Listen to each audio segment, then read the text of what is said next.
Welcome dear student in my YouTube channel जिसका नाम है genius classes by Anil Rai sir. मैं अनिल राय आज आपको हिंदी व्याकरण पढ़ाऊंगा और बहुत सरल तरीके से जो आपके एग्जाम में मोस्ट आईएमपी है। ठीक है, हिंदी व्याकरण में आपको मैं आज पढ़ाऊंगा सबसे पहले रस, फिर उसके बाद में छंद, फिर अलंकार पढ़ाऊंगा, फिर समास और काव्य शक्ति की जो कुछ परिभाषाएं हैं उनको समझाऊंगा। तो यहाँ हम सबसे पहले स्टार्टिंग में पढ़ते हैं क्या रस। रस क्या होता है? रस की दो परिभाषा हैं।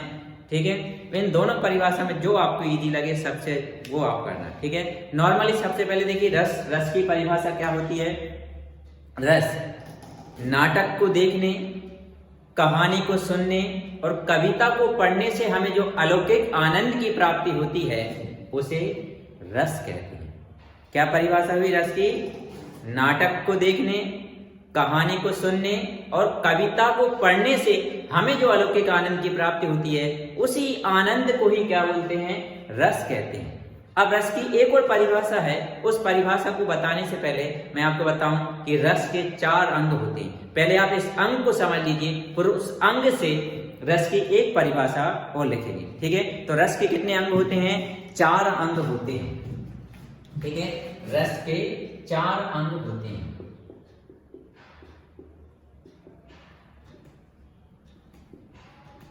चार अंग होते हैं। अब कौन कौन से 4 अंग होते हैं वो देखिए। सबसे पहला आता है स्थायी भाव, दूसरा संचारी भाव, तीसरा विभाव एंड फोर्थ है अनुभाव। ठीक है, ये 4 अंग होते हैं। 4 अंग या 4 भेद हम बोल सकते हैं। तो रस के कितने अंग होते हैं? 4 अंग होते हैं। स्थायी भाव, संचारी भाव, विभाव और अनुभाव। रस के कितने अंग होते हैं? 4 अंग होते हैं। अब इन 4 अंग की परिभाषा भी होती है। तो जो मेन है केवल वही मैं आपको डेफिनेशन बता रहा हूं। सबसे पहले स्थायी भाव। स्थायी भाव क्या रहते हैं? ये इंसान के हृदय में पहले से ही मौजूद रहते हैं। ठीक है, तो परिभाषा क्या हुई स्थायी भाव की?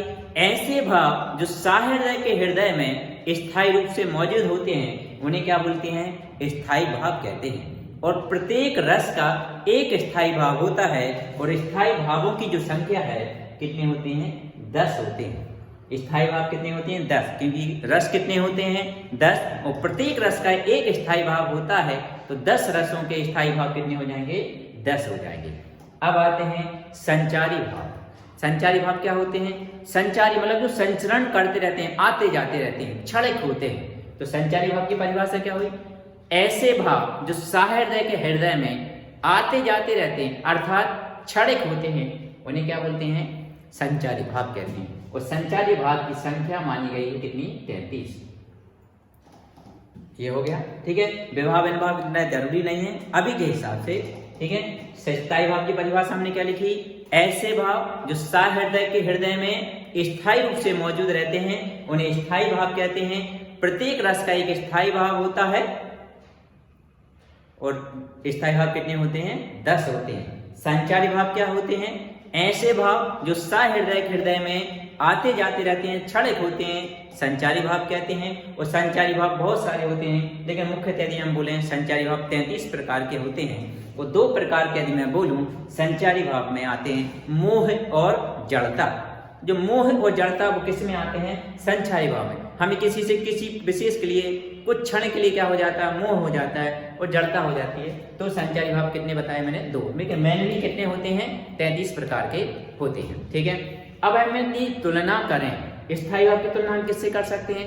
कहीं तालाब में पानी स्थिर रहता है तो स्थायी भाव की तुलना तालाब में स्थित या सरोवर में स्थित जल से करते हैं स्थायी भाव। और संचारी भाव की तुलना किससे की जाएगी?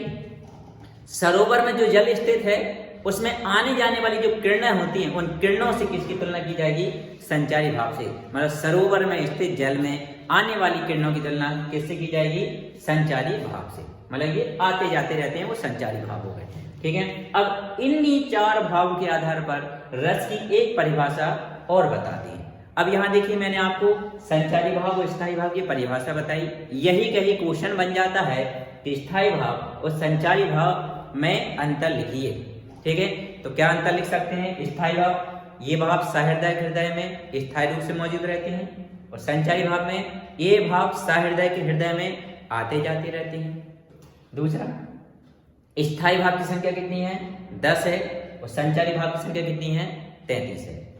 प्रत्येक रस का एक स्थायी भाव होता है और इनकी संख्या यदि हम बोले तो अनिश्चित रूप से होती है। ठीक है, हाँ। अब देखिए रस की एक परिभाषा और, रस की एक परिभाषा और क्या है कि ये जो स्थायी भाव है, इस स्थायी भाव का संयोग इन तीनों भाव से हो जाए।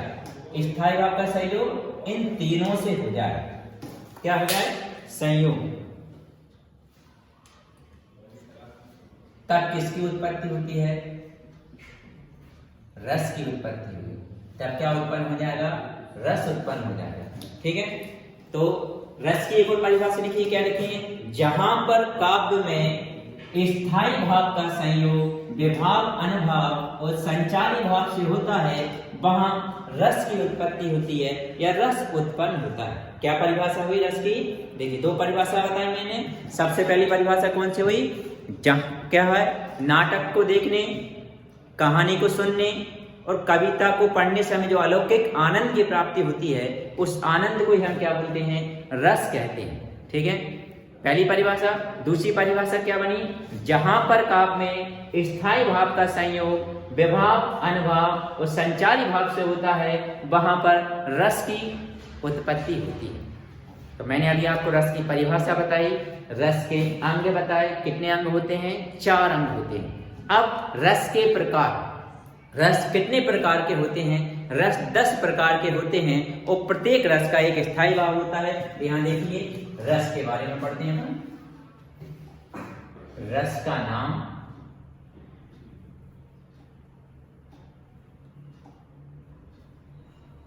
और उसके स्थायी भाव।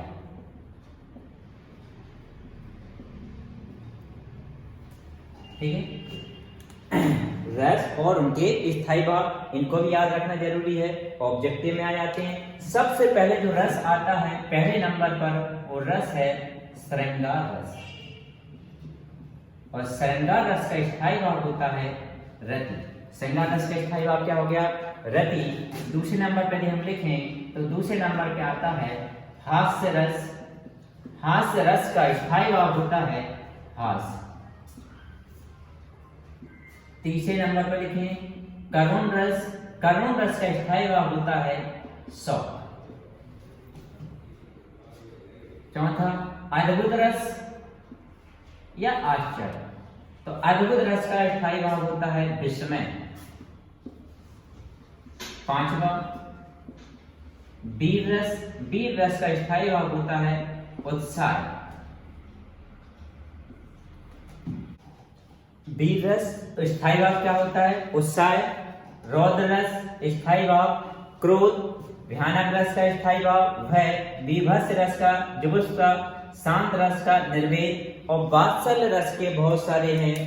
वत्सल भी होता है, स्नेह भी होता है और ममत्व भी होता है। ठीक है, अब यहाँ देखिए हमको सिर्फ स्थायी भाव का संयोग इन तीनों से कर देंगे, तो जिस स्थायी भाव का संयोग इन तीनों से हो जाएगा वह रस वहां पर उत्पन्न हो जाएगा। ठीक है, अभी पहले मैं एक एक करके परिभाषा बता रहा हूँ, परिभाषा के बाद फिर इनके उदाहरण बताएंगे। सबसे पहले देखिए श्रृंगार रस। देखिए उससे पहले समझ लीजिए रस की परिभाषा। रस की परिभाषा एक बार और ये सबसे सरल परिभाषा है और इन सभी परिभाषा में ये वाली परिभाषा कॉमन रहेगी। तो रस की परिभाषा क्या हुई? जहां पर काव्य में स्थायी भाव का संयोग विभाव, अनुभाव और संचारी भाव से होता है, वहां क्या पाया जाता है? रस पाया जाता है। ठीक है, अब देखिए सबसे पहले हम यहाँ पर उदाहरण लिखना है किसका? किसकी परिभाषा लिखना है? श्रृंगार रस। अब यहाँ नोटिस करिए कि श्रृंगार रस का स्थायी भाव कौन है? रति। तो इस रति स्थायी भाव का संयोग इन तीनों से हो जाएगा। किन किन तीनों से करना है? विभाव, अनुभाव और संचारी भाव से।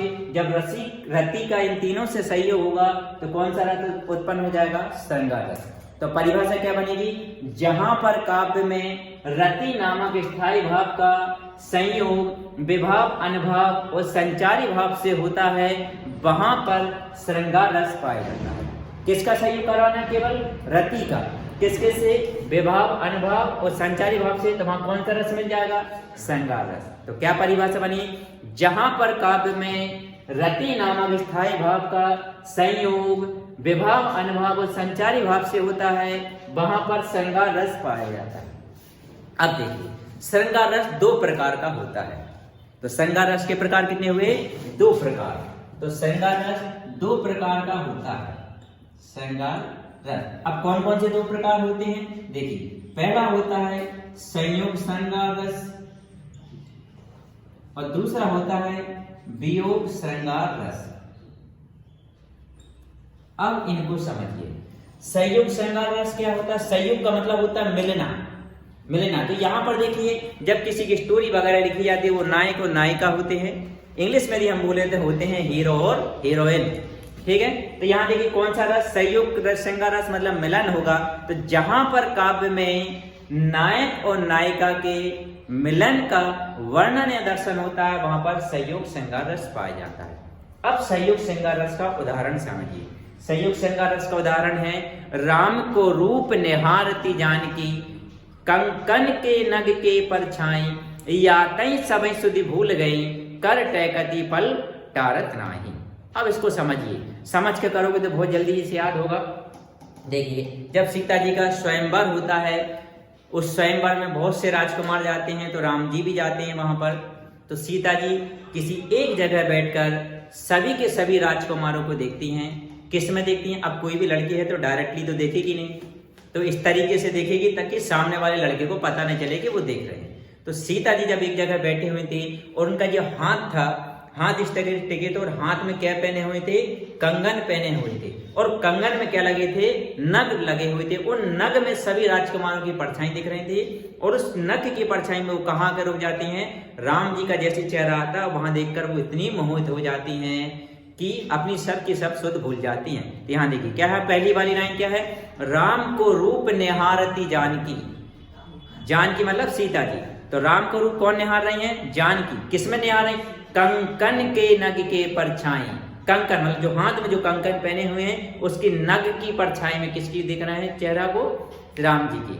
और यातई सभी सुधि भूल गई, मतलब राम जी का चेहरा इतना खूबसूरत था कि राम जी इतनी खूबसूरत थे, उनका चेहरा देखकर वो क्या हो गई हैं? मोहित हो गई हैं। और कर टैकती, कर मतलब क्या होता है? हाथ। हाथ उनका ऐसा टिका था तो वो टिका कर टिका रह गया। कर टैकती और पल टारत नहीं। पल टारत नहीं मतलब ये जो पलकें खुली की खुली रह गई हैं, वो बंद नहीं हो रही हैं। कर टैकती और पल टारत नाही। ये पूरा उसका शब्दार्थ हो गया। क्या है उदाहरण संयोग श्रृंगार रस का? राम को रूप निहारती जानकी, कंकन के नग के परछाई, या तई सभी सुधि भूल गई, और कर टैकती पल टारत नाही। ये संयोग श्रृंगार रस हो गया। दूसरा है हमारे पास में वियोग श्रृंगार रस। वियोग का मतलब होता है अलग हो जाते हैं, अलग हो जाए, दूर दूर हो जाना। तो मतलब इसमें क्या होगी? नायक और नायिका क्या हो जाएंगे? वियोग हो जाएगा, ब्रह हो जाएगा। तो इसकी परिभाषा क्या हुई वियोग श्रृंगार रस की? जहां पर काव्य में नायक और नायिका के वियोग का या ब्रह का वर्णन या दर्शन होता है, वहां पर वियोग श्रृंगार रस पाया जाता है। अब इसका सबसे अच्छा उदाहरण, जब सीता जी का अपहरण हो जाता है, मतलब किडनैप हो जाती हैं, उस टाइम पर राम जी वहां पर ढूंढते हैं। अब कहाँ अपहरण होगा? जंगल में। जंगल में कौन होंगे? इंसान तो होगा नहीं। तो वहां पर क्या मिलेंगे? खग मिलेंगे, मृग मिलेंगे, मधुकर श्रेणी मिलते हैं। इन सभी से राम जी पूछते हैं। उदाहरण इसका देखिए, हे खग मृग हे मधुकर श्रेणी, तुम देखी सीता मृग नैनी। क्या उदाहरण है वियोग श्रृंगार रस का? हे खग हे मृग हे मधुकर श्रेणी, तुम देखी सीता मृग नैनी। इसका भावार्थ क्या हुआ? हे खग मतलब पक्षी, हे मृग मतलब हिरण, हे खग हे मृग हे मधुकर श्रेणी मतलब ऐसी पक्षी जो अच्छी आवाज उत्पन्न करते हैं। तुम देखी क्या तुमने देखा है? सीता मृगनयनी, उस सीता को जिसकी आंखें किसके समान है? मृग के समान है, मतलब हिरण के समान है। तो क्या उदाहरण होगा वियोग श्रृंगार रस का? हे खग मृग हे मधुकर श्रेणी, तुम देखी सीता मृगनयनी। ये वियोग श्रृंगार रस हो गया। अगला वाला रस देखिए, हमको रस की परिभाषा में केवल स्थायी भाव का संयोग विभाव अनुभाव और संचारी भाव से करना है, वो रस उत्पन्न हो जाएगा। तो देखिए अगला रस कौन सा हमारे पास में, हास्य रस है। तो हास्य रस है, तो हास्य रस का स्थायी भाव क्या होता है, हास होता है। तो इस हास का संयोग यहाँ लिख देता हूं चारों स्थायी भाव को। हमारे पास में चार स्थायी भाव कौन कौन से हैं, विभाव, अनुभाव और एक कौन सा है, संचारी भाव। स्थायी भाव का संयोग इन तीनों से कराना हमारे लिए और वो हमारा रस उत्पन्न हो जाएगा। ठीक है, तो यहाँ देखिए हास्य रस, हास्य रस का स्थायी भाव कौन है, हास। अब इस हास का संयोग करा देंगे हम इन तीनों से, तो कौन सा रस उत्पन्न हो जाएगा, हास्य रस उत्पन्न हो जाएगा। तो परिभाषा क्या बनेगी, जहां पर काव्य में हास नामक स्थायी भाव का संयोग विभाव, अनुभाव और संचारी भाव से होता है, वहां पर हास्य रस पाया जाता है। ठीक है, उदाहरण, हास्य मतलब हंसी आना चाहिए। एक और परिभाषा यदि बोले, विचित्र वेशभूषा, विचित्र आकृति को देखकर हमें हमारे हृदय में जो हंसी का संचार होता है, तो वहां पर कौन सा रस पाया जाएगा, हास्य रस पाया जाता है। उदाहरण, कहा एक दिन बंदर ने बंदरिया से, चलो नहाने गंगा और बच्चों को छोड़ो छाड़ो, घर में होने दो उड़दंगा। एक उदाहरण ये हो गया। एक और उदाहरण बोले, अक्षर तक का ज्ञान न था, कहलाती हेड मास्टरनी, कुछ छोटी सी कुछ मोटी सी, जैसी हो अचार की बरनी। उदाहरण को भले धुन से याद करो तो अच्छे और देर तक याद रहेंगे। क्या उदाहरण समझा है, उदाहरण बोले मैंने। पहला उदाहरण किसका, हास्य रस का। हास्य रस का क्या उदाहरण होगा, कहा एक दिन बंदर ने बंदरिया से, चलो नहाने गंगा और बच्चों को छोड़ो छाड़ो, घर में होने दो हुड़दंगा। एक उदाहरण। दूसरा, अक्षर तक का ज्ञान न था, कहलाती हेड मास्टरनी, कुछ छोटी सी कुछ मोटी सी, जैसी हो अचार की वर्णी। ठीक है, अगला हम आते हैं रस। अगला वाला रस है हमारे पास में करुण रस। करुण रस, करुण मतलब क्या होता है, दुख होना, और करुण का स्थायी भाव कौन होता है, शोक। अब किसका सहयोग कराएंगे हम, शोक का। किनों से, इन तीनों से। तो करुण रस की परिभाषा क्या हुई, जहां पर काव्य में शोक नामक स्थायी भाव का संयोग विभाव, अनुभाव और संचारी भाव से होता है, वहां कौन सा रस पाया जाता है, करुण रस पाया जाता है। अब करुण रस की परिभाषा क्या हुई, जहां पर काव्य में शोक नामक स्थायी भाव का संयोग विभाव, अनुभाव और संचारी भाव से होता है, वहां पर कौन सा रस पाया जाता है, करुण रस पाया जाता है। ठीक है, उदाहरण क्या है, हाय महा दुख पायो सखा तुम, आए इतना कितने दिन खोए। श्री कृष्ण भगवान सुदामा जी से बोल रहे हैं, हाय महा दुख पायो सखा तुम, सखा मित्र तुमने बहुत दुख पाए। आए इतना, इतना क्यों नहीं आए, कितने दिन खोए, कहां तुमने दिन काट दिए। और देख सुदामा की दीन दशा, सुदामा की दीन दशा देखकर करुणा करके करुणा निधि रोए। श्री कृष्ण भगवान को क्या बोलते हैं, करुणा निधि बोलते हैं। तो जब श्री कृष्ण भगवान से मिलने सुदामा जी जाते हैं, तब उस समय बात निकलता है, ये रस निकलता है, कौन सा है, करुण रस। क्या है उदाहरण, हाय महा दुख पायो सखा तुम, आए इतना कितने दिन खोए, देख सुदामा की दीन दशा, करुणा करके करुणा निधि रोए। ठीक है, तो करुणा रस हो गया। अब अगला रस आते हैं हम, कौन सा रस है हमारे पास में, अद्भुत रस। अद्भुत को हम एक और भाषा में बोले तो क्या कहलाता है, एक और आश्चर्य रस। मतलब जहां पर आश्चर्य पाया जाएगा तो वहां पर आश्चर्य रस पाया जाएगा। तो विस्मय रस, तो इसका विस्मय स्थायी भाव है। अब हम किसका सहयोग करा देंगे भाई, यहाँ पर विस्मय नामक स्थायी भाव का सहयोग इन तीनों से करा देंगे। तो परिभाषा क्या बनेगी, जहां पर काव्य में विस्मय नामक स्थायी भाव का संयोग विभाव, अनुभाव और संचारी भाव से होता है, वहां अद्भुत या आश्चर्य रस से पाया जाता है। अब आश्चर्य करने वाली कौन कौन सी हैं, देखिए सुनिए। एक अचम्मा देखा रे भाई, ठाणा छह चरावे गाय। ऐसे कभी हो सकता है क्या कि शेर खड़ा है और गाय को चरा रहा हो, तो ये अचंबा हो गया। तो सबसे एक उदाहरण क्या हुआ इसका, अद्भुत आश्चर्य रस का, एक अचम्मा देखा रे भाई, ठाणा छह चरावे गाय। अब एक और सुनिए सबसे अच्छा उदाहरण, बिनु पद चलई सुनई बिनु काना, कर बिनु करम करहि विधि नाना, आनन रहत सकल रस भोगी, बिन वाणी वर्ता बड़ जोगी। अब इसको समझिए, क्या है पहली लाइन, बिनु पद चलई सुनई बिनु काना। बिनु पद चलई मतलब पैर नहीं है उसके बाद भी चल रहे हैं, और सुनाई बिनु काना, कान नहीं है उसके बाद भी सुनाई दे रहा है। क्या बन गया? बिनु पद चलई सुनाई बिनु काना, बिना पैर के चल रहा है और बिना कान के सुन रहा है। बिनु पद चलई सुनाई बिनु काना, कर बिनु करम करहि विधि नाना। कर, कर मीन्स होता है हाथ, बोला कर बिनु करम करहि विधि नाना। कर मतलब हाथ है ही नहीं है उसके बाद भी बहुत प्रकार के काम कर रहा है, बिना हाथ के काम कर रहा है। कर बिनु करम करहि विधि नाना, आनंद रहत सकल रस भोगी, और बिनु वाणी बढ़ता बढ़ जोगी। क्या है? आनंद रहत सकल रस भोगी, आनंद रहत सकल रस भोगी। उसके चेहरा है नहीं है उसके बाद भी बहुत ज्यादा खूबसूरत है, ठीक है। और बिनु वाणी बढ़ता बढ़ जोगी, वाणी मतलब जीव नहीं है उसके बाद भी बहुत ज्यादा बोलता है, तो आश्चर्य रस होगा इसमें, मतलब ऐसा संभव ही नहीं है और वो बताया जा रहा है। तो कौन सा रस हो गया? आश्चर्य रस, अद्भुत रस। अगला हम आते हैं वीर रस। अब वीर रस का स्थायी भाव क्या होता है? उत्साह है, तो उत्साह का संयोग इन तीनों से करा देते हैं, तो क्या हो जाएगी परिभाषा? जहां पर काव्य में उत्साह नामक स्थायी भाव का संयोग विभाव, अनुभव और संचारी भाव से होता है, वहां कौन सा रस पाया जाता है? वीर रस पाया जाता है। अब वीर रस का उदाहरण सुनिए। बुंदेले हर बोलों के मुंह से सुनी कहानी थी, खूब लड़ी मर्दानी वो तो झांसी वाली रानी थी। सुभद्रा कुमारी चौहान ने जो लिखा हुआ था वो है उदाहरण। क्या है? बुंदेले हर बोलों के मुंह से सुनी कहानी थी, खूब लड़ी मर्दानी वो तो झांसी वाली रानी थी। एक उदाहरण ये हो गया। एक और यदि हम लिखें तो एक उदाहरण कौन सा हो सकता है कि सिंहासन हिल उठे, राजवंशों ने भृगुटी तानी थी, और बूढ़े भारत में आई फिर से नई जवानी थी, ठीक है। या फिर एक और उदाहरण लिखें, ऐ मेरे वतन के लोगों तुम खूब लगा लो नारा, यह शुभ दिन हम सबका लहरा लो तिरंगा प्यारा। मतलब इस गाना को सुनने से क्या होता है? हमको उत्साह मिलता है। तो जिस चीज को सुनने पर हमें उत्साह मिलेगा वहां कौन सा रस पाया जाएगा? वीर रस पाया जाएगा। अगला उदाहरण, अगला रस देखिए कौन सा रस है हमारे पास में? रौद्र रस है।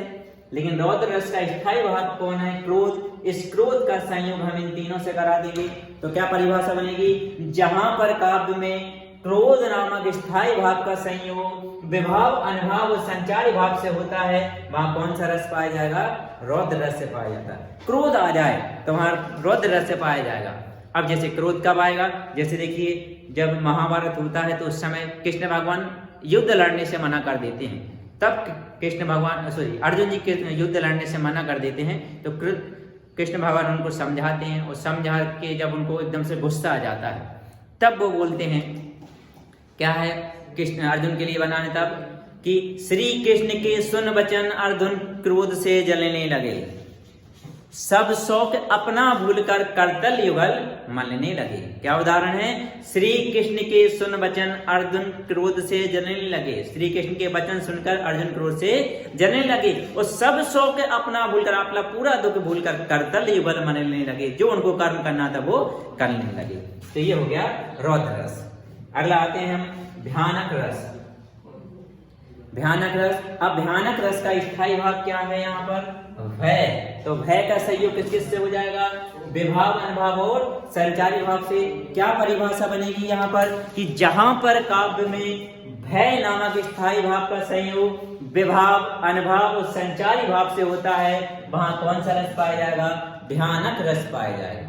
तो भयानक रस कैसे? उदाहरण देखिए, एक और अजगरी लक, एक और मृग राय, विकल बटो ही बीची परो मूर्छा खाए। मतलब एक और अजगरी लक, एक और अजगर है और एक और मृग राय मतलब मगर है, और विकल बटो ही बीची मतलब उनको देख के घबराकर परो मूर्छा खाए मतलब बेहोश हो गया है, इतना डर गया है। तो क्या उदाहरण? एक और अजगरी लक, एक और मृग राय, विकल बटो ही बीची परो मूर्छा खाए। अगला देखिए बीभत्स रस। बीभत्स का स्थायी भाव क्या होता है? जुगुप्सा। अब जुगुप्सा मीन्स होता है घृणा। जुगुप्सा मीन्स क्या होता है? घृणा। तो हम दो तरीके से बोल सकते हैं, जहां पर काव्य में जुगुप्सा या घृणा नामक स्थायी भाव का संयोग विभाव, अनुभव और संचारी भाव से होता है, वहां पर कौन सा रस पाया जाता है? बीभत्स रस पाया जाता है। मतलब घृणा हो जाए जिसको सुनकर, तो वहां पर कौन सा रस पाया जाएगा? जुगुप्सा। उदाहरण देखिए इसका क्या है? सिर पर बैठियो काग। सिर पर क्या बैठा है? काग। आंखों दो खात निकाल, दो को आंखें बाहर निकाली और खा रहा है, ठीक है। और जीभ खींचत जीव सियार, और जीभ कौन खींच रहा? सियार, मतलब हिंदी में यदि गाँव भाषा में बोले लड़ैया, ठीक है। क्या खींच रहा है? खींचे जीव सियार और अति आनंद उद्धार, और दोनों को बड़ा मजा आ रहा है, लेकिन इसमें घिन हो रही है। मतलब एक बच्चा बैठा हो, उसके सिर पर क्या बैठा हुआ है? काग, मतलब कौवा बैठा हुआ है कि सिर पर बैठियो काग, और आंखों दो खात निकाल, दो को आंखें बाहर निकाल के खा रहा है, और जीभ ही खींचे सियार, और सामने क्या बैठा हुआ है? सियार बैठा हुआ है, लड़ैया बैठी हुई है, और अति आनंद उद्धात, उनको बड़ा मजा आ रहा है। तो घिन पैदा हो रही है, घृणा आ रहा है, तो यहाँ कौन सा रस पाया जाएगा? बीभत्स रस पाया जाएगा। अगला रस हमारे पास है शांत रस। शांत रस, और शांत का स्थायी भाव कौन है? निर्वेद। इस निर्वेद का इन तीनों से सहयोग करा दीजिए। क्या परिभाषा बनेगी? जहां पर काव्य में निर्वेद नामक स्थायी भाव का संयोग विभाव अनुभाव संचारी भाव से होता है, वहां पर शांत रस पाया जाता है। अब शांत रस का सबसे अच्छा उदाहरण है, राम नाम की लूट है, लूट सके तो लूट, अंतकाल पछताएगा, प्राण जाएंगे छूट। क्या उदाहरण है? राम नाम की लूट है, लूट सके तो लूट, अंतकाल पछताएगा, प्राण जाएंगे छूट। आखिरी रस बचा हुआ है हमारे पास में, कौन सा है? वात्सल रस। अब वात्सल के इतने सारे स्थायी भाव हैं, किसी का भी हम लिख सकते हैं, वत्सल, स्नेह, ममत, इन तीनों का सहयोग हम इनका सहयोग कैसे करा देंगे? विभाव अनुभाव संचारी भाव से। तो कौन सा रस उत्पन्न हो जाएगा? वात्सल रस। इसकी भी दो परिभाषा बताऊंगा। पहली परिभाषा तो सबसे सरल है, जहां पर काव्य में वत्सल या स्नेह या ममत नामक स्थायी भाव का संयोग विभाव अनुभाव और संचारी भाव से होता है, वहां पर वात्सल रस पाया जाता है। एक परिभाषा।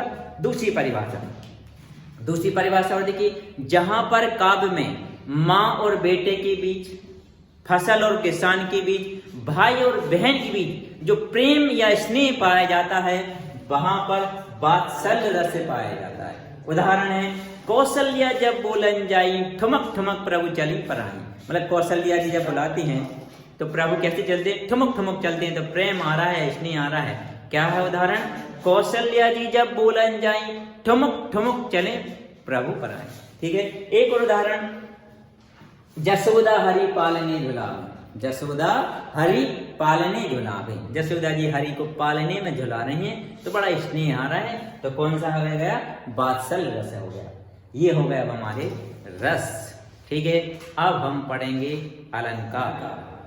अलंकार क्या होते हैं? देखिए, अलंकार सेम टू सेम वस्त्र या आभूषण की तरह होते हैं। आभूषण या वस्त्र का काम क्या रहता है? मनुष्य की शोभा बढ़ाना। वैसे ही अलंकार का काम होता है काव्य में काव्य की शोभा बढ़ाना। तो अलंकार की परिभाषा क्या हुई? काव्य की शोभा बढ़ाने वाले शब्दों या धर्म को अलंकार कहते हैं। क्या परिभाषा हुई? काव्य की शोभा बढ़ाने वाले शब्दों या धर्म को क्या बोलते हैं? अलंकार कहते हैं। अब अलंकार मुख्यतः तीन प्रकार के होते हैं। पहला प्रकार शब्द अलंकार, दूसरा अर्थ अलंकार, तीसरा उपव्यय अलंकार।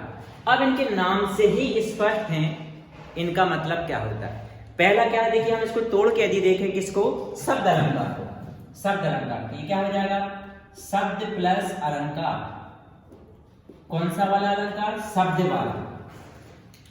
तो ऐसे अलंकार जिनसे वाक्यों की शोभा, मतलब ये अपना बोले, जहां पर वाक्य की शोभा शब्दों के द्वारा होती है, वहां पर शब्द अलंकार पाया जाता है। उदाहरण के अनुप्रास अलंकार, श्लेष अलंकार, ठीक है। दूसरा हम आते हैं अर्थ अलंकार। ये किससे बना हुआ है? अर्थ प्लस अलंकार। ये कौन सा वाला अलंकार है भाई? अर्थ वाला। जहां पर काव्य की शोभा किससे बढ़ रही है? अर्थ से बढ़ रही है, तब हम कौन सा अलंकार पाया जाएगा? अर्थ अलंकार में से उपमा अलंकार, रूपक अलंकार, उत्प्रेक्षा अलंकार। और आखिरी है उपव्यय अलंकार। जहां पर काव्य की शोभा शब्द और अर्थ दोनों से होती है, तो वहां पर कौन सा अलंकार पाया जाएगा? उपव्यय अलंकार पाया जाता है, ठीक है। अब इसमें देखिए एक परिभाषा समझा देता हूं। जैसे अनुप्रास अलंकार है। अनुप्रास अलंकार की परिभाषा क्या हुई? जहां पर काव्य में एक शब्द की आवृत्ति बार बार होती है, वहां पर अनुप्रास अलंकार पाया जाता है। उदाहरण है, एक शब्द की आवृत्ति बार बार होनी चाहिए। सबसे अच्छा उदाहरण चारों चंद की चंचल किरणें खेल रही थी जल थल में, स्वच्छ चांदनी बिछी हुई थी अपनी और अम्बलतल में। अनप्रास अलंकार, ये बहुत अच्छे उदाहरण बोले हम। कौन सा? चंदू के चाचा ने चंदू की चाची को चांदी रात में चटाई पर बिठाकर चांदी की चम्मच से चटनी चटाई। अच्छा, बार बार आ गया। कौन सा अलंकार हो गया? अनप्रास अलंकार। ठीक है, अब कुछ और अलंकार है जो IMP है। देखिए, एक है अतिशयोक्ति अलंकार, इन्हीं के उदाहरण में आएगा। कौन सा? अतिशयोक्ति अलंकार, मोस्ट IMP है अतिशयोक्ति अलंकार। जहां पर काव्य में किसी वस्तु का वर्णन बढ़ा चढ़ा कर किया जाता है वहां अतिशयोक्ति अलंकार पाया जाता है। क्या परिभाषा हुई अतिशयोक्ति अलंकार की? जहां पर काव्य में किसी वस्तु का वर्णन बढ़ा चढ़ा कर किया जाता है वहां पर अतिशयोक्ति अलंकार पाया जाता है। जैसे जब हनुमान जी लंका जाते हैं तो हनुमान की पूंछ में क्या लगा देते हैं? आग लगा देते हैं। तब ये बनता है कि हनुमान की पूंछ में लगन न पाई आगी और लंका सारी जल गई और गए निशाचर भागी। मतलब हनुमान की पूंछ में आग लगी नहीं है, उससे पहले ही लंका जल गई है और निशाचर पूरे के पूरे भाग गए। तो ऐसा काम हुआ नहीं और उससे पहले हो चुका है। तब क्या हो गया? अतिशयोक्ति अलंकार। क्या है उदाहरण?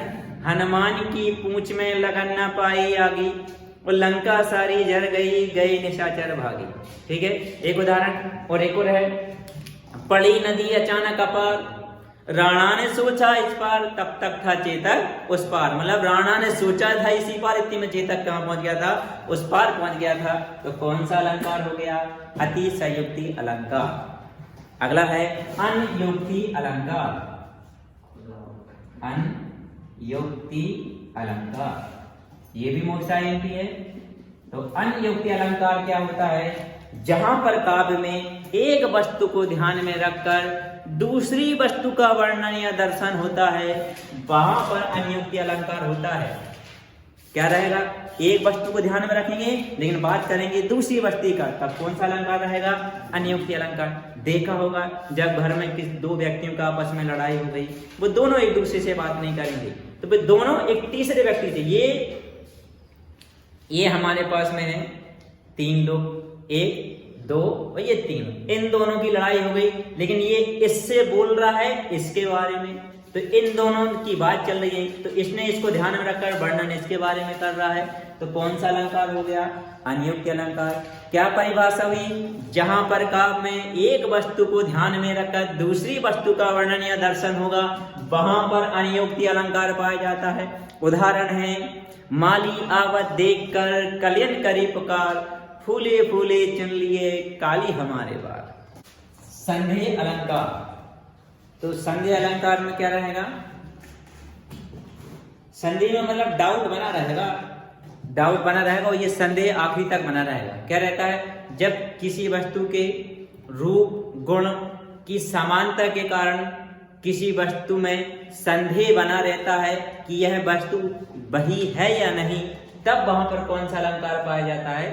संदेह अलंकार पाया जाता है। और ये जो संदेह है, ये जो संशय है, इस वाक्य के आखिरी तक बना रहता है। क्या परिभाषा हुई? जहां पर काव्य में किसी वस्तु के रूप गुण के समानता के कारण किसी वस्तु में संदेह बना रहता है वहां पर संदेह अलंकार पाया जाता है। उदाहरण, सारी बीच नारी है कि नारी बीच सारी है, और कि सारी की ही नारी है कि नारी की सारी है। तो यहाँ संदेह बना है कि सारी बीच नारी की सारी के बीच में नारी है या नारी बीच सारी की नारी के बीच में सारी है। अब इधर कंफ्यूजन बन रहा है कि सारी ही की नारी है, सारी की नारी है कि नारी ही की सारी की नारी की सारी है। इधर डाउट आखिरी तक बना रहा है। कैसा बना रहा है? कि सारी बीच नारी है, सारी के बीच में नारी है मतलब स्त्री है, कि नारी बीच सारी है, नारी के बीच में सारी है। और आखिरी में फिर संदेह दे दिया कि नारी बीच सारी है, कि नारी के बीच में सारी है, कि सारी बीच नारी है, कि सारी के बीच में नारी मतलब स्त्री है। ठीक है, अब आता है भ्रांतिमान अलंकार। भ्रांतिमान अलंकार मतलब भ्रम होना। भ्रम होना, जब किसी एक वस्तु को देखकर दूसरे वस्तु में भ्रम यदि पाया जाता है तब वहां पर क्या रहता है? भ्रांतिमान अलंकार। जब किसी एक वस्तु को देखकर गुण और रंग समानता के कारण दूसरी वस्तु का भ्रम होता है, वहां पर कौन सा अलंकार पाया जाएगा? भ्रांतिमान अलंकार पाया जाता है। ठीक है, अब उदाहरण देखिए, जान श्याम घनश्याम को, जान श्याम घनश्याम को नाच उठे वन मोर। मतलब घनश्याम, घनश्याम मतलब कृष्ण भगवान को श्याम जानकर वन में नाचने लगे मोर। वन में कौन नाचने लगे? मोर। मतलब एक वस्तु को देखकर दूसरे वस्तु का भ्रम हुआ है, तो कौन सा अलंकार हो गया? भ्रांतिमान अलंकार। मतलब जहां पर काव्य में एक वस्तु को देखकर दूसरी वस्तु का भ्रम होता है, वहां भ्रांतिमान अलंकार होता है। उदाहरण है, जान श्याम घनश्याम को नाच उठे वन मोर। घनश्याम को श्याम जानकर मोर वन में नाचने लगे। ठीक है, अगला है विरोधाभास अलंकार। विरोधाभास, विरोध का आभास होना मतलब वास्तव में होना नहीं। जहां पर किसी वाक्य में, किसी वस्तु में विरोध ना होकर भी विरोध का आभास होता है, वहां विरोधाभास अलंकार पाया जाता है। उदाहरण, मैं निज रोदन में राग लिए फिरता हूं। मैं निज रोदन में राग लिए फिरता हूं, शीतल वाणी में आग लिए फिरता हूं। ये शीतल है, शीत नहीं है। शीतल वाणी में आग लिए फिरता हूं। शीतल वाणी है, ठंडी वाणी है, उसके बाद भी उसमें आग निकलती है। ठीक है, ये हो गया विरोधाभास अलंकार। अब हम पढ़ते हैं छंद। अभी तक हमने क्या पढ़ा? रस, रस पढ़ लिया, रस के बाद अलंकार। अब हिंदी व्याकरण में एक और मोस्ट आईएमपी टॉपिक है छंद। छंद क्या होता है? जिस रचना में वर्ण मतलब शब्द, वर्ण मतलब अक्षर, जिस रचना में अक्षर और मात्राएं निश्चित होती हैं तथा जिसमें यति, गति और तुक का विशेष ध्यान रखा जाता है, उस रचना को छंद कहते हैं। क्या परिभाषा हुई? जिस रचना में अक्षर और मात्राओं की संख्या निश्चित होती है तथा जिसमें यति, गति, तुक, लय का विशेष ध्यान दिया जाता है, उसे क्या बोलते हैं? छंद। और छंद जो रहते हैं मुख्यतः दो प्रकार के होते हैं। एक वर्णिक छंद होता है और एक होता है मात्रिक छंद। कौन कौन से छंद हुए? वर्णिक छंद और दूसरा कौन सा होता है? मात्रिक छंद। तो नाम से ही स्पष्ट है, वर्णिक छंद मतलब जिसमें वर्णों की संख्या निश्चित रहती है। तो वह छंद जो वर्णों के आधार पर होता है वर्णिक छंद कहलाता है। उदाहरण पर कवित्त छंद और सवैय्यत छंद, ये किस में आते हैं? वर्णिक छंद में आते हैं। ठीक है, कवित्त छंद और सवैय्यत छंद। सवैय्यत छंद दो प्रकार का होता है, एक मतगायन छंद और एक दुर्मद। वर्णिक छंद की परिभाषा क्या हुई? जो रचना वर्ण के आधार पर होती है वर्णिक छंद कहलाती है। किसके प्रकार? कवित्त छंद, सवैय्यत छंद किस में आते हैं? वर्णिक छंद में। और जो सवैय्यत छंद है वो दो प्रकार का होता है, बहुत सारे प्रकार होते हैं लेकिन मुख्यतः दो प्रकार, मतगायन छंद और दुर्बल बताया गया। ठीक है, अब आता है दूसरा मात्रिक छंद। तो मात्रिक छंद में क्या हो जाएगा? वह रचना जो मात्रा के आधार पर होती है उसको क्या बोलते हैं? मात्रिक छंद कहते हैं। इसके उदाहरण दोहा, चौपाई और सौरठा। ठीक है, हम स्टार्ट करते हैं। सबसे पहले कौन से वाले छंद पे आते हैं? दोहा छंद पर। तो दोहा छंद देखिए, दोहा छंद की परिभाषा क्या हो जाएगी? देखिए, पहली बात देखिए, ये जो दोहा छंद 4 चरणों में होगा। कितने हुए? 1 2 3 4, 4 चरण हुए। तो इसके प्रथम और तृतीय चरण में वह छंद जिसके प्रथम व तृतीय चरण में 13 मात्राएं तथा द्वितीय व चतुर्थ चरण में 11 मात्राएं होती हैं। और यदि हम कुल मिला के यदि बात करें तो कुल मात्राएं क्या हो जाएंगी? 13 प्लस 11, तो कुल मात्राएं कितनी होंगी? 24। मैं आपको मात्राओं का गणना करना भी सिखाऊंगा कि मात्राओं को कैसे गिनेंगे। ठीक है, अब यहाँ देखिए उदाहरण है, मेरी भव बाधा हरो राधा नगरी सोए और जातन की छाई परे श्याम हरिद्युति होए। ये उदाहरण लिखिए। अब इसमें मात्रा गिनते पहले एक बार और समझिए परिभाषा क्या है। प्रथम व द्वितीय तृतीय चरण में 13 मात्राएं रहेंगी। परिभाषा में लिखेंगे, इस छंद में या इस रचना में प्रथम व तृतीय चरण में 13 मात्राएं तथा द्वितीय व चतुर्थ चरण में 11 मात्रा होती हैं। इस प्रकार कुल कितनी मात्राएं होती हैं? 24 मात्राएं होती हैं। उदाहरण क्या है? मेरी भव बाधा हरो, राधा नागरी सोए, जातन की झाई परे, श्याम हरि द्युति होए। अब यहाँ देखिए इसमें 4 चरण कहाँ पर हैं? सबसे पहला चरण यहाँ से शुरू हुआ, ये कौन सा चरण है? पहला चरण, प्रथम चरण। ये कॉमा लगा हुआ है, ये कहलाएगा द्वितीय चरण। ये आ गया तृतीय चरण और ये आ गया चतुर्थ चरण। ये 4 चरण होते हैं, ठीक है। अब मेन बात, मात्राओं को गिनने का तरीका कैसा रहता है? जो अक्षर छोटा रहता है या जिसमें छोटा की मात्रा लगी रहती है उसके लिए केवल आपको ये डंडा केला बनाना है और इसको केवल एक बार ही गिना जाएगा। और जिसमें बड़ी की मात्रा या बड़ा ई, बड़ा ऊ की मात्रा लगी है या बड़ा आ की मात्रा लगी है, उसे हम ऐसे करके प्रदर्शित करेंगे। उसे एक नहीं, कितनी बार गिना जाता है? 2 बार गिना जाता है, ठीक है। तो सबसे पहले देखिए हम प्रथम और तृतीय चरण में कितनी मात्रा रहेंगी? 13।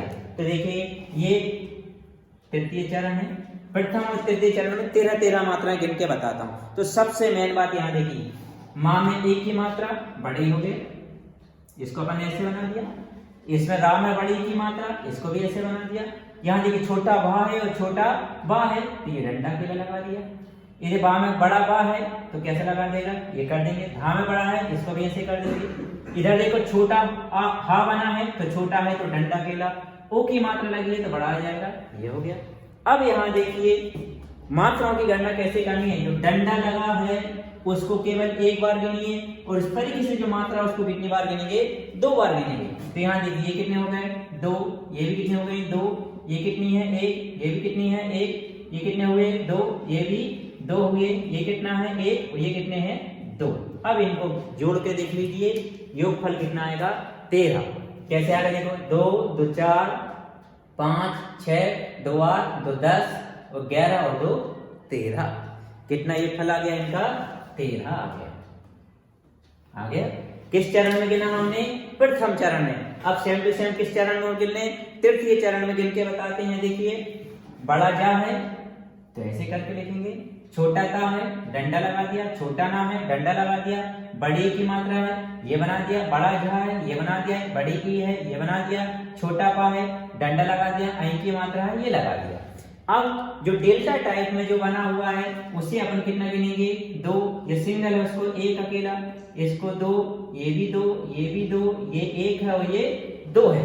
इन सबको जोड़ के देखिए कितना हो रहा है? 2 और 1 3 और 1 4 और 2 6, 2 8 और 2 10 और 11 और 2 13।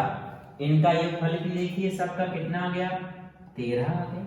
तो प्रथम और तृतीय चरण में कितनी कितनी मात्रा आ गई? 13 मात्रा आ गई। अब द्वितीय और चतुर्थ चरण में देखो 11 मात्रा आएंगी। कैसे आएंगी? देखो गिनते हैं अपन।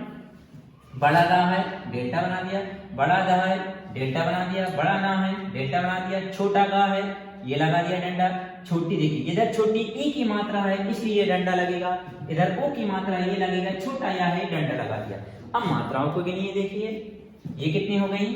2, ये भी 2, ये भी 2, ये 1 और ये 2 और ये 1। जोड़ के देखिए अब यहाँ पर कितना योगफल आ रहा है? 2, 2 4, 2 6, 1 7, 1 8, 2 10 और 11 हो गया 11। अब ऐसे यहाँ देखिए आधा सा है, आधा सा यदि है तो इसको नहीं गिना जाएगा क्योंकि आधा सा में आते ही नहीं है, इस वजह से इसकी मात्रा को नहीं गिना जाएगा। या में आएंगे, या में देखिए बड़ा या है इसलिए डेल्टा बना दिया, छोटा माँ है डंडा लगा दिया, छोटा है डंडा, छोटी ई की मात्रा डंडा, छोटा ता है डंडा, ऊ की मात्रा है 2 बन गए, ती में छोटी की मात्रा है डंडा लग गया, ओ की मात्रा छोटी, ये छोटा ऊ है इसलिए इसमें क्या आएगा? डंडा आएगा। हामू की मात्रा है 2 बन गए, सिंगल है ये। अब गिनो कितना हो गया? ये 2 1 1 1 1, ये भी 1 है ये भी 1 है, ये 2 है वो ये 1 है। जोड़ के देखिए कितने हो रहे हैं? 2 और 1 3 और 3 6 और 2 8 और 2 10 और 1 11। इधर भी मात्रा कितनी आ गई है? 11। ठीक है। अब क्या बताया था?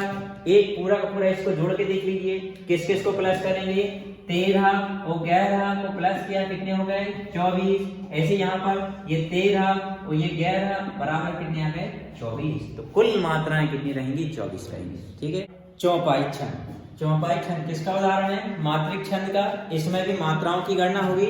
पहली बात तो चौपाई सममात्रिक छंद है, मतलब इसमें मात्राओं की संख्या समान रहती है। इसके प्रत्येक चरण में 16-16 मात्रा होती है। क्या परिभाषा हुई? यह एक सममात्रिक छंद है, इसके प्रत्येक चरण में 16-16 मात्राएं होती हैं। ठीक है, अब देखिए उदाहरण इसका, मंगल भवन या मंगल हारी द्रव सुदशरथ अजर बिहारी। ठीक है, अब यहाँ देखिए मैं मात्रा गिन के बताता हूँ। इसमें देखिए सबसे पहले माँ में अम की बिंदी है तो इसको 2 गिना जाएगा। छोटा गा है तो सिंगल डंडा, छोटा गा है तो सिंगल डंडा, छोटा बा और छोटा ना, ये डंडे लगा दिए। छोटा है तो डंडा, माँ में अम की बिंदी है ये डेल्टा बना दिया। छोटा गा ये छोटे छोटे, हा बड़ा है तो डेल्टा, रा में बड़ी मात्रा रही तो ये डेल्टा। अब इनको गिनते हैं। जहां जाइए एच टाइप का बना हुआ है उसको कितनी बार गिनेंगे अपन? 2 बार। तो ये क्या हो गया? 2, ये 1 है, ये भी 1 है, 1 है, ये भी 1 है, ये भी 1 है, ये भी 1 है। ये कितने हैं? 2, ये 1 है, ये भी 1 है, ये 2 है और ये 2 है। इन सबको प्लस करके देखिए, इन सबको हम जोड़ते हैं तो कितना आना चाहिए? 16। 2, 3, 4, 5, 6, 7, 8, 2, 10, 2, 12, 2, 14 और 2, 16। तो कितना ये फल आ गया? 16। आपको पेपर में ये मात्राओं को शो नहीं करना है, ना ही जोड़ के बताना, केवल समझना है। पेपर में आपको क्या लिखना है? परिभाषा कि चौपाई यह सममात्रिक छंद है, इसके प्रत्येक चरण में 16-16 मात्रा होती हैं। और डायरेक्ट आपको केवल उदाहरण अकेला लिखना है कि मंगल भवन या मंगल हारी द्रव सुदशरथ अजर बिहारी, केवल इतना लिखना है। आपको ये मात्राएं शो करके बिल्कुल भी नहीं बताना है। ठीक है, अगला वाला है सौरठा। सौरठा क्या है? ये दोहा का उल्टा होता है। दोहा में हमने क्या पढ़ा था? प्रथम और तृतीय पद चरण में 13-13 मात्राएं थी और द्वितीय और चतुर्थ चरण में 11-11 मात्राएं थी। इसमें इसका उल्टा हो जाएगा। सौरठा में प्रथम व तृतीय चरण में 11 मात्रा रहेगी और द्वितीय और चतुर्थ चरण में 13 मात्रा रहेगी। उदाहरण है इसका, बार बार कह राव सुमुखी सुलोचन पिकवानी, कारण मोहिनी सुनाऊं गज गामनी निज कोप कर। अब इसमें मात्रा गिन के बताता हूँ। ये तो उदाहरण हो गया।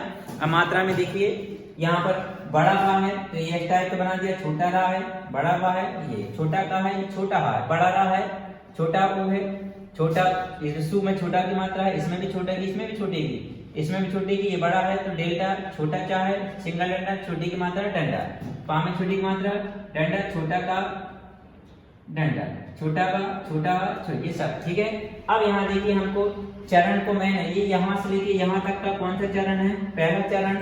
तो यहाँ से लेके यहाँ तक का ये कौन सा चरण है? दूसरा चरण। इसमें यहाँ से यहाँ तक का ये तीसरा चरण और ये कौन सा चरण आ गया? चौथा चरण आ गया। ठीक है, अब इसमें और नीचे वाली में और मात्राएं देखिए। बड़ा का है, डेल्टा बना दिया, छोटा का है, डंडा, छोटा है, ये डेल्टा ऊ की मात्रा, छोटी की मात्रा, छोटा की मात्रा, बड़ा है, छोटा ऊ है, छोटा का है, छोटा का है, बड़ा का है, डेल्टा, छोटा है, ये छोटी की मात्रा, ये भी छोटी की मात्रा है, ये भी छोटी की मात्रा, ऊ की मात्रा है डेल्टा, छोटा का है, छोटा का ये लगा दिए। ठीक है, अब हम चरणों के हिसाब से मात्राओं को गिनते हैं। ये इसमें 2 मात्रा रहेगी, इसमें 1, ये 2, ये 1 है, 1 है, 2 है और 1 है। यहाँ से लेके यहाँ तक को जोड़ के देखिए कितने आने चाहिए? 11, 2 और 3, 2, 5 और 6, 7, 8 और 10 और 11। कितनी मात्रा आ गई? 11। सेम टू सेम तीसरे चरण में कितने आने चाहिए? 11 मात्रा आने चाहिए। देखो ये कितने हैं? 2, 1, 1, 2, 1, 1, 2, 1, 1। ये उधर चलेगा, नहीं करना अभी, केवल यहाँ देखो 2 और 3, 4 और 6, 7, 8 और 10 और 11। इसमें भी कितने आ गए? 11। सेम टू सेम यहाँ आप जोड़ के देखिए कितना आएगा? 13 आ जाएगा। ठीक है, परिभाषा क्या हुई इसकी? चौपाई की सममात्रिक छंद है, इसके प्रत्येक चरण में 16 मात्रा होती हैं। आपको डायरेक्ट उदाहरण लिखना है कि मंगल भवन या मंगल हारी द्रव से दशरथ अजर बिहारी हो गया, चौपाई हो गया, सौरठा हो गया, दोहा छंद हो गया। अब हम वर्णिक छंद के उदाहरण और कर लेते हैं। कवित छंद ये हैं वर्णिक छंद, इसमें वर्णों की गणना की जाएगी। अभी हमने किसकी गणना की थी? मात्राओं की, तो वो मात्रिक छंद थी। ठीक है, अब आता है कवित छंद। कवित छंद के प्रत्येक चरण में 31 वर्ण होते हैं। ठीक है, अब देखिए उदाहरण है, भेजे मन भावन के उद्धव के आवन की, सुधी ब्रज गावनी में पावन जावे लागी, और काहे रत्नाकर गोवालिनी की झोरी झोरी, दौरी दौरी नंद कोरी आवर तबई लागी। ये है। अब इसमें आप वर्णों को गिन सकते हो, कितने आएंगे, 31 आएंगे। मात्राओं को गिनना टफ होता था, वो मैंने सिखा दिया। वर्णों का आप गिन लेना, 1 2 3 4 ऐसे करके प्रत्येक चरण में कितने चरण आएंगे वर्ण, 31 आएंगे। अगला है सवैया छंद, ये भी कौन सा वर्णिक छंद है। इसमें 22 वर्ण से लेकर 26 वर्ण आ सकते हैं, ठीक है। 22 वर्णों से लेकर कितने आएंगे, 26 वर्ण आएंगे प्रत्येक चरण में। और ये कई प्रकार का होता है, ये मुख्यतः 2 प्रकार के, हम बोले दुर्बल और मध्यगयन छंद होता है, ठीक है। अब इसको उदाहरण आप खुद कर लेना, इतना कुछ समझा दिया तो एक अपने साइड से ढूंढिए और